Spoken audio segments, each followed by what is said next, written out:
We just realized even in that scenario that it wasn't taking away ministry work from them. It was really just empowering them to do more ministry. And that church, since, when we started with them, they had about 300 subscribers on YouTube and they had probably 1,000 on Facebook. It wasn't a big impact, but now we're seeing, I think they're up over 30,000 subscribers on YouTube now. They get about 2,000 people live streaming their church services that have about 200 people in the room and 2,000 people streaming online.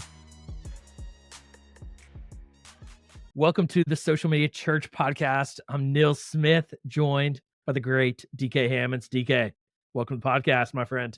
Thank you, brother, for having me yet again. It is so hot in Dallas, but I would rather have an August heat than a July, June, and May. So y'all continue to pray that God will turn the furnace down. Yes, sir.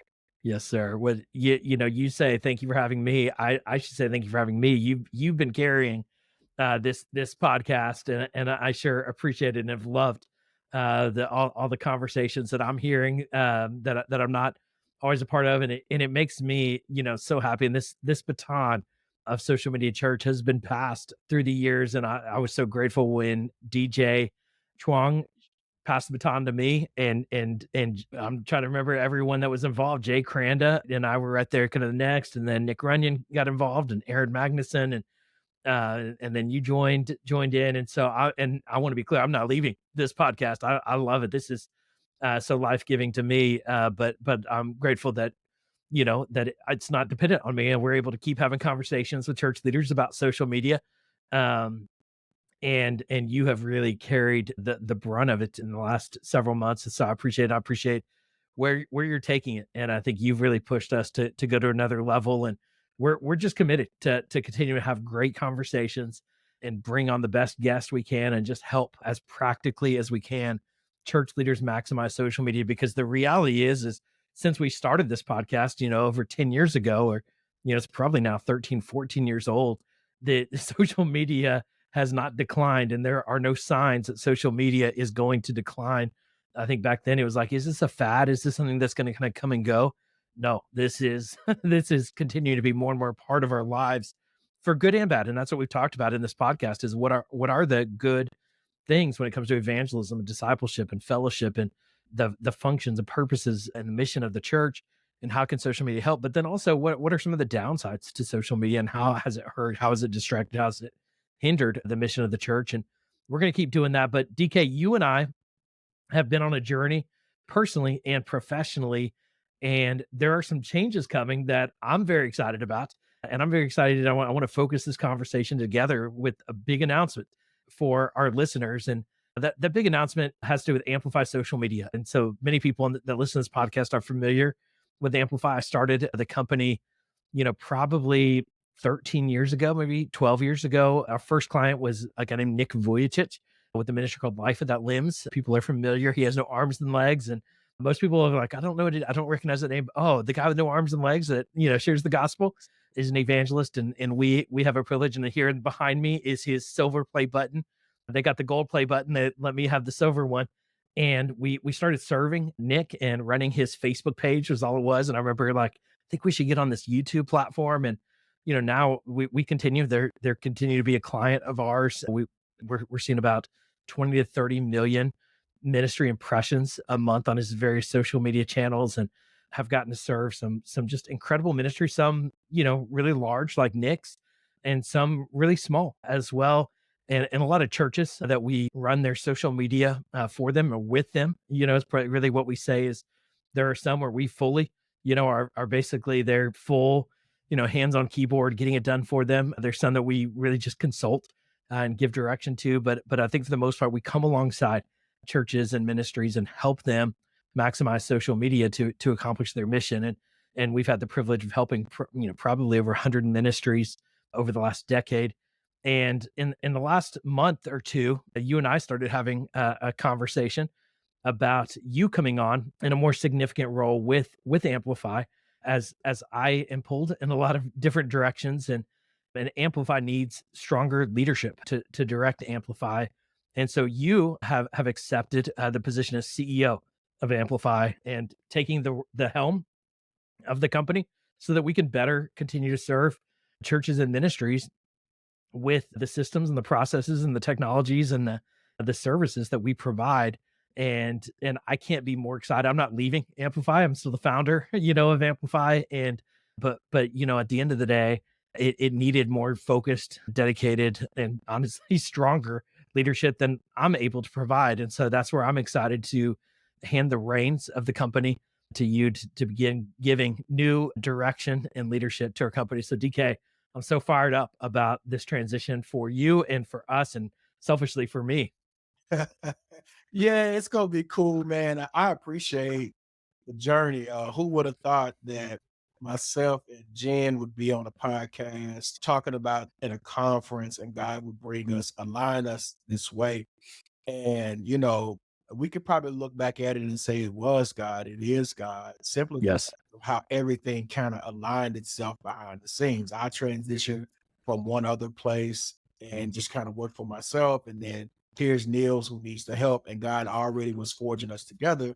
So it makes plenty of sense. And my task as CEO is to one, make us create us to be a brand that is the image bearer, the standard Yes. of what's in this industry, and two, to be the image bearer of Christ through how we handle digital media. A lot of times when we see digital media, we don't understand that we can still be saved and a part of digital media. And so now we get a chance to do that and serve our clients at a high rate. And I'm grateful, number three, for the team that we already have that's in place, from our sales, customer success, to our COO. I mean, Geraldine, I mean, Farina, all of these people Yes. make us who we are. Me and Niels get to go and play on the podcast microphones while they, go do some work. No, we've worked all this week just to Yes. really put forth the valiant effort of leading this thing to the next wave. And I'm excited about that. I'm excited about being CEO. A lot of people don't understand that a part of my journey was almost at the CEO level. It was a Yep. I was a director of information technology for a small hospital. And if you know anything about hospitals, that's a really stressful job to have, Yeah. especially I with can being imagine. when you have 20 some odd. So that's a little bit about my experience. Of course, educated at Dallas Baptist University, go Patriots. Then what is it? A few hours. I'm 20 hours away from finishing my master's in divinity, and I'm getting ready to take my project management test. So I'm saying all that to show the experience, where we've come from, Yes. we need to thank. And man, I'm ready to roll. And we've already have some major clients lined up. Hopefully one day we'll be able to talk about them if we don't have any Yep. is aligned. But if we do, you'll just see the work and you'll be fine. Yep. But I'm excited. Yeah, it's it really is exciting, and it's been fun. I think about when I started with Nick Vujicic. It was literally Facebook, and it was almost all text only posts. And I was like, I think we should start posting photos, Nick. Like, you're pretty intriguing to look at with no arms and legs, and you're on a stage, and not, and then he had kids, and it was like, and then video became a more significant part, and we adapted and adjusted to what was developing on social media, and then TikTok came onto the scenes, and we dumped on TikTok as a platform for all of our clients. And I think one of the things that I believe and found that an agency can provide is because we're focused on this aspect of social media. You don't have to be focused on a Nope. lot of that. And that's where I think we become great partners, is we can do a lot of that kind of manual work Yes. of taking your content, and that we're called amplify because we want to get your message out to more people. And for churches, that's, we talk about it all the time here on the podcast. That's taking your sermon content primarily and making sure you're posting it effectively on YouTube. And we're using best practices around thumbnails, and we're using best practices around calls to action, and we're using best practices around SEO, and then we're clipping it up for TikTok and Instagram reels and Facebook reels, and then we're taking, creating carousel posts and all the pieces that you are already creating in that pillar content to then create that micro content to make sure your message gets out to more people. And then that ends up leading to more people finding your church, growing your church, and engaging more people in your community. And so we've seen such great success and response to the work we do, that churn of the work. But then it also allows then church staff, people, and volunteers to focus on the ministry that God's called them to do. And so we don't want to take, jobs of ministry jobs away from people. We want to take tasks away from people done more efficiently and effectively so that they can focus on the ministry where God has called them to. And it has been such a great joy to serve our clients the way we have. And I think sometimes, I don't often, I'm not a self promoter, but by nature, and even though I'm posting a lot of stuff on social media, I'm a resourcer is how I like to see myself. So I don't talk about Amplify a lot, but we have a team of over 25 employees, primarily in the Philippines, and that's a whole big story of how we started developing that team. And I have a deep personal desire to create more jobs in the Philippines, but that also creates a lot of efficiency in the work that's able to be produced for our clients. And then we've got a great team here in the States as well. And we serve a vast diversity of clients all over the country. But I think that we have opportunity. We want to serve more, and we serve more and more, more efficiently as well. And so we're integrating more software, more AI, and really just trying to make sure that churches are on the front edge of social media and trying to do that as affordably as we can. And so I want to encourage anybody that's listening, if you need help with your social media, we're the done for you services. If you're doing a great job and you're just looking to get better, keep listening to the podcast. I hope it helps. Not everybody needs us, but I think there's a lot of churches that are like, man, I want to do it better. We just don't have the right people, team, whatever systems to do that. Well, that's why we exist. And that's why I built what I did, because I started as a consultant. And then it was like, well, we don't, like that's good, but who's going to do it? And then it was like, well, let me just do it for you. And then I couldn't do it alone. And so I started building a team, and now we've grown to where we want to, where we've done it for 100 ministries, we want to figure out how do we do this for 1,000 churches and ministries. And you've really pushed me of, how do we 10x our impact? And this is a missional effort of what we're building. Now we're a business, to be clear. We're not a 501(c)(3), but we function out of mission, and that's really just a tax status at the end of the day. And so we are so focused on serving and supporting churches as effectively as we can. And I appreciate how you've pushed me and what you're bringing to the table from a leadership perspective. I'm curious, DK, as you've sat in the seat of our clients and the churches that we serve, and now and you've seen what our team does. What is it about what Amplify does that you think is the greatest value to the clients we serve? Yeah, that's a real no question, man. I think the greatest value that Amplify adds outside of speed, especially with our team being overseas, that when we're asleep, they're up, so we can get Yeah. this done in a high rate of time that would normally take a developer or graphic designer a week.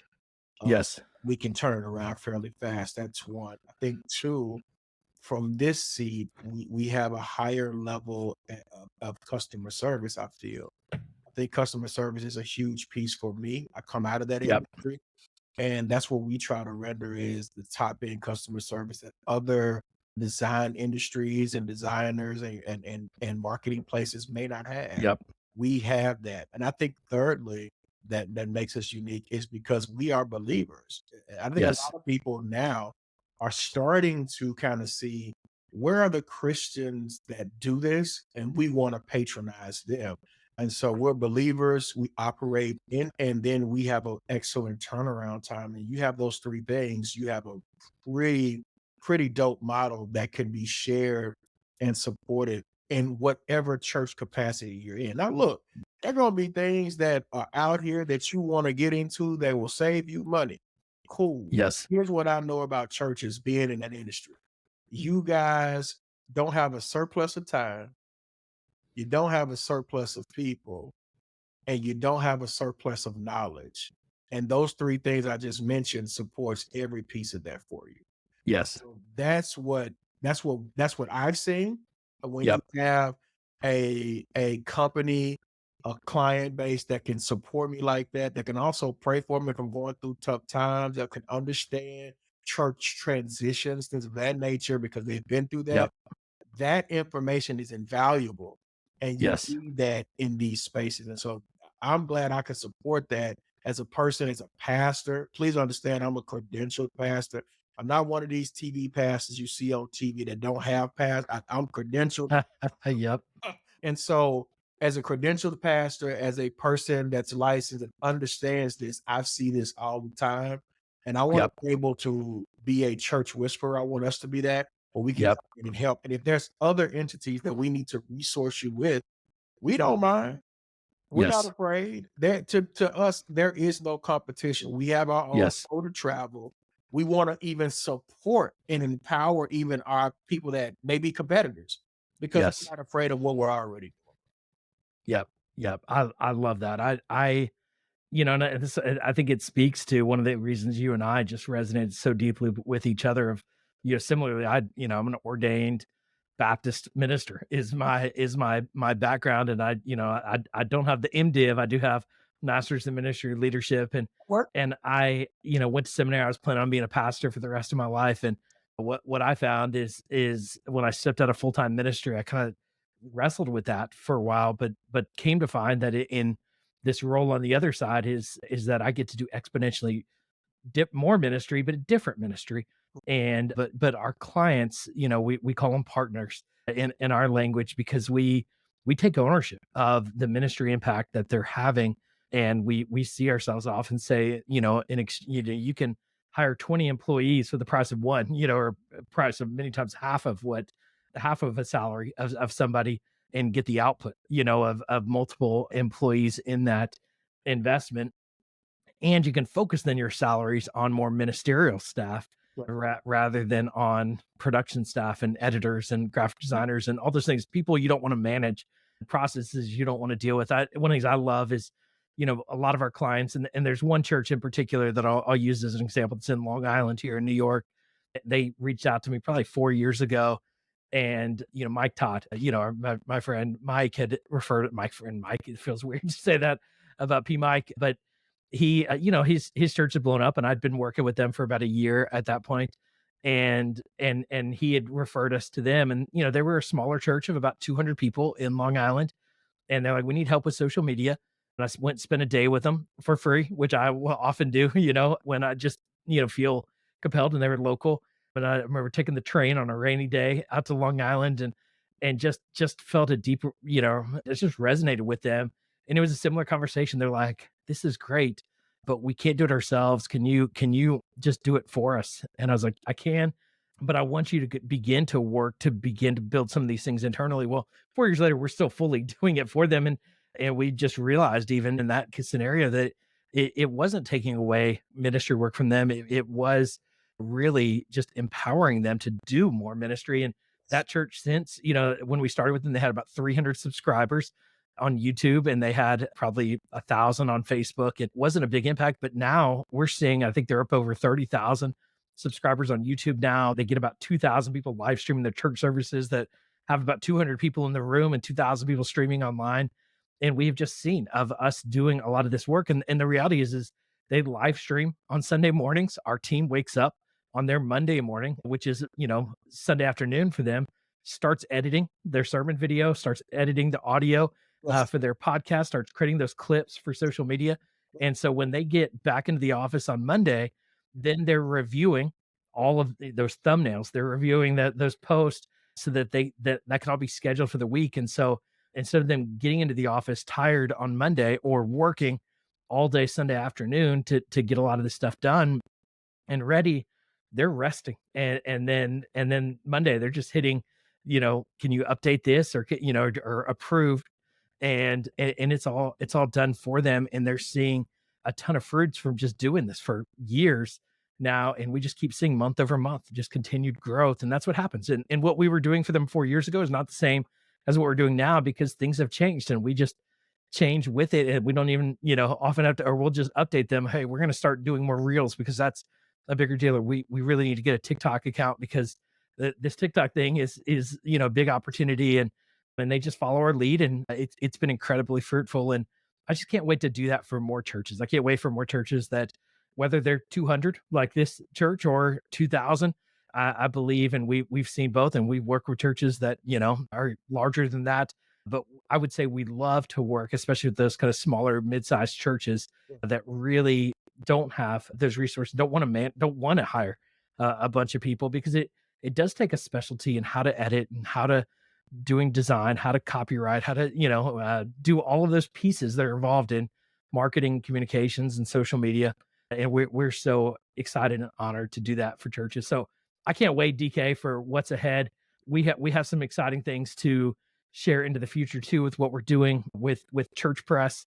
I just want to leave a little teaser there. If you haven't yet, we're, right now we haven't launched or relaunched Church Press, which is our church website Yes. platform, but we are doing free SEO audits for Church Press. And so one of the things we're working on in the background is we want to create the best websites for churches that are found by Google. And so we are building a platform that is the most SEO optimized platform. But part of that is just helping you with your current side of how can you get better SEO juice now. So go and get your free audit at churchpress.co. But really where we can help you right now is if you go to amplifysocial.media, schedule a call with our team, and we can just talk you through how we can help where you're at and where we can jump in. And we've got, say, packages we customize every retainer to what a church needs and wants to get them the best ROI. But they start at like $900 a month, and and they go up from there depending on how much help a church needs. So wherever you're at, we're working hard to create efficient, affordable services for you. But I would say we're not looking to be the cheapest thing out there. We're looking to be the best solution out there to provide the best services, the highest quality, and really just help you reach more people through the power of social media. So that's our big news. I can't be more fired up. Last thing I want to know, DK, you and I are going to be hanging out soon at the Modern Church Leader Conference there in Dallas. So if anybody else is going to be at MCL, I encourage you, ping us, on social media. We're both of us are easy to find, and we both read all of our DMs. So ping us on social media. Let's hook up at the MCL conference and let's hang out. And maybe we'll bring some podcast gear maybe to the conference and do some podcast right there at the conference. And yeah, let's have some fun, and yeah, let's see what's ahead for the future. But man, we would love the opportunity to support your ministry. And yeah, so that's the end. DK, anything else you want to add to that No, that but conversation? love to go to MCL and set up a podcast, a little thing outside, and just talk to people. That would be amazing if we could do that. And that way, some of the guests that we wouldn't necessarily be able to talk to, we'll be able to talk to there. So if you're coming and you want to be a guest, also hit us up. We'll definitely love to connect and see if we can get something going with that. But I'm excited. I just made that up on the spot, by the way. I, But I was like, I think I don't know nobody else doing it. I yep, have the equipment at home to do it. yep, I just need a room and some power, and the rest will yep, work out, brother. yep. But yeah, Agreed. I would love to connect as we continue to build. If you are a CEO that has a similar marketing company, love to connect with you as well. Yep, I don't believe in competition. I believe in collaboration. 100%. That's how we're building the kingdom of God. Wants to. Yes, sir. All right. I love it. Well, thanks everyone for listening. We will leave some links in the show notes at socialmedia.church, and don't hesitate to reach out to us, and we'll keep you posted on what develops with Amplify and with Church Press and all the things we're doing. But we it's an exciting day for our company and the things that we're doing, things that we're seeing God do in the midst of our worlds, and how we can better help serve and support the church. Thanks everybody for listening. We'll talk to you again on the next episode.